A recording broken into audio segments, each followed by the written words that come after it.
میں بیوہ ہو گئی، اس لیے میں نے گھروں میں کام کیا۔ 2 میرے بچے ہیں، ایک میری بیٹی ہے۔ بے لوث مدد کوئی نہیں کرتا۔ پھر مجھے یہ 2 ماہ ہو گئے ہیں ریڑھی لگا لی۔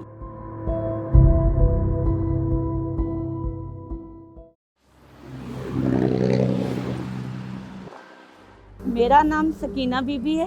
میری شادی ہوئی تھی تو میں بیوہ ہو گئی، دوبارہ میں نے شادی نہیں کی۔ اس لیے بیٹے کو تو ہر بندہ ساتھ دے گا، بیٹی کا کوئی ساتھ نہیں دے گا۔ اس لیے میں نے گھروں میں کام کیا بہت زیادہ، یہ تقریباً 2 3 4 سال۔ پھر جب میرے بچے ماشاءاللہ میرے برابر ہو گئے، میں نے اپنے بیٹے کو کہا، میں نے کہا بیٹا آپ نے 2 ماہ ہو گئے ہیں حفظ کر لیا مکمل، اب آپ کی اجازت ہو تو بیٹا ہم ریڑھی لگا لیں۔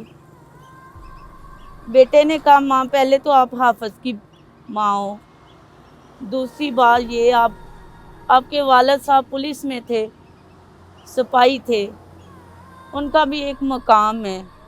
پٹھانوں میں پردہ بہت زیادہ ہے، تو والدہ آپ کیسے کریں گی؟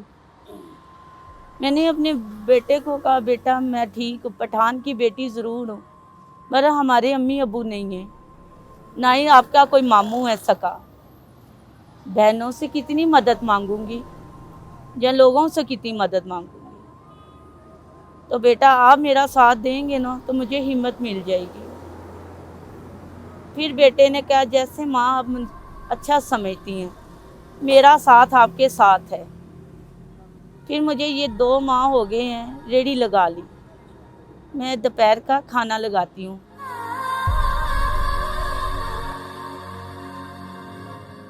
میٹھے چاول اور نمکین یہ تو روٹین سے ہیں، گھر کی روٹیاں بھی روٹین سے ہیں، گوشت جو ہے چکن کا وہ بھی روٹین سے ہے، ہاں سبزی دال یہ چینج ہوتی رہتی ہے۔ میں 10:30 بجے تک آ جاتی ہوں، یہ دوپہر کا کھانا ہے، تو عصر کی اذان کے بعد میں چلی جاتی ہوں۔ خرچہ نکال کے 300 350 ہو جاتا ہے میرا۔ ہمت بھی آ رہی ہے، بہت اچھا لگ رہا ہے۔ ٹھیک ہے، وقت سب پہ آتا ہے، مشکل اور پریشانی بھی آتی ہے، بیوہ بھی ہو جاتی ہیں، طلاق شدہ بھی ہو جاتی ہیں۔ شادی کرنا کوئی جرم نہیں ہے، دل مانتا آپ شادی کریں، نہیں مانتا تو میں آپ کو یہی مشورہ دوں گی ایک بہن کی اور ماں کے ناطے، بے لوث مدد کوئی نہیں کرتا۔ مجھے یہی اچھا لگا تو میں نے ریڑھی لگا لی۔ ادھر ادھر مانگنے سے، زکوٰۃ مانگنے سے یا گھروں میں دھکے کھانے سے آپ لوگ ہمت کریں اور آپ روزگار کے لیے باہر نکلیں۔ جو ریڑھی ہے یہ تو میں نے خود خرید لی ہے تھوڑے تھوڑے پیسوں پہ، تو جو یہ سائیکل ہے اور یہ سارا ریڑھی میں سامان نظر آ رہا ہے، میں کہتی ہوں وہ بھائی ہیں بہت میری مدد کی ہے، وہ خود نہیں آئے، ان کے کوئی ایسے بہن بھائی آئے ہیں، انہوں نے مجھے دیکھا ہے، پوچھا ہے تو میری مدد کی ہے، بے لوث کی انہوں نے۔ پھر کافی لوگ آئے بھی ہیں، پوچھا بھی ہے 2 3 آدمیوں نے، آپ باجی کھڑی ہیں، آپ کا کوئی کمانے والا نہیں؟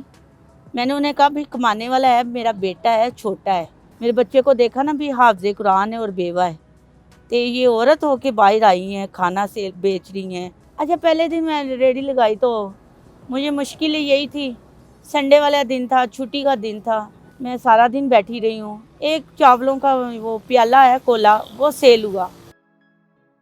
بہت زیادہ مشکلیں دیکھی میں نے، کافی دن مشکلیں۔ ایک دن تو میں نے یہ بات ہوئی ہے، ایک دن تو میں 150 روپیہ لے کے گئی ہوں سارا دن میں، بھی 3 کولے بکے، کسی کو پتہ ہی نہیں چلتا تھا بھی لیڈیز کھڑی ہیں۔ تو پھر بیٹے نے کہہ رہا ماں آپ پریشان نہ ہوئیں، صبر کرنے والوں کے ساتھ ہیں وہ، جب ہم نکل آئے ہیں نا تو اللہ پاک بہتر کریں گے اپنے محبوب کے صدقے۔ پھر آستے آستے آستے اللہ پاک نے اپنے محبوب کے صدقے خاص رحمت کی ہے، تو اب جو کچھ بھی آپ کے سامنے ہی ہے۔ میں 2 ماہ پہلے بہت کنفیوز تھی، میں نے سمجھا تھا میں ریڑھی لگاؤں گی، پتہ نہیں لوگ کیسی کیسی باتیں کریں گے، کیسے کیسے لڑکے آئیں گے، تو میں روزی کے اڈے پہ بیٹھی ہوں، میں جھوٹ نہیں بولوں گی، بہت اچھے لوگ آئے ہیں جن کا مجھے پتہ بھی نہیں ہے، جنہوں نے میری مدد کی ہے۔ پر میں یہی کہوں گی آپ ہمت سے باہر نکلیں اور کام کریں تو انشاءاللہ تعالی آپ کو سپورٹ ملے گی، ایمان ہے اور سب کچھ۔